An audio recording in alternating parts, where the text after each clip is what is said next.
কলার খোসা বদলে দেবে আপনাকে। নিজেকে চিনতে পারবেন না, যৌবন ফিরে পাবেন। জানেন কি করতে হবে? কলা খাওয়ার পর কলার খোসা ফেলে দিচ্ছেন, বিরাট ভুল করছেন।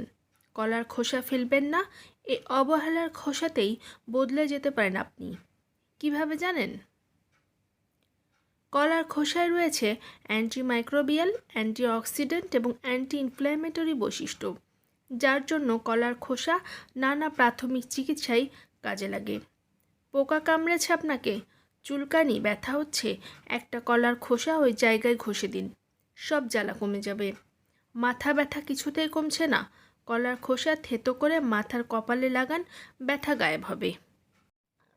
ত্বক ফেটে গেছে, শুষ্ক হয়ে গেছে, কলার খোসার ভিতরের দিকটা ভালো করে মুখে ঘষে নিন। 15 মিনিট পর পানি দিয়ে ধুয়ে নিন, দেখবেন একেবারে ঝকঝক করবে ত্বক। এমনকি ত্বকের রিঙ্কেলও কমায় এই কলার খোসা।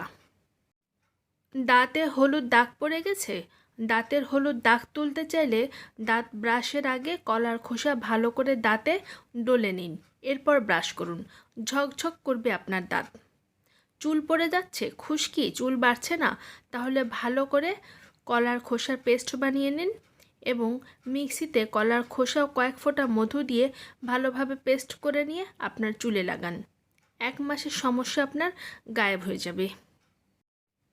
কলার খোসা রান্না করে খান, এতে আছে সেরোটোনিন, যা অবসাদ কাটায়, স্ট্রেস কমায়। কলার থেকেও কলার খোসার গুণ সবচেয়ে বেশি। আর এই খোসাতে ফিরে আসবে আপনার রূপ যৌবন, বয়সের ছাপ পড়বে না আপনার শরীরে। অনেকেই জানেন না যে কলার খোসা মাথা ব্যথা কমাতে সক্ষম। কপালে কলার খোসা বিছিয়ে শুয়ে পড়ুন, কিছুক্ষণের মধ্যেই স্বস্তি পাবেন।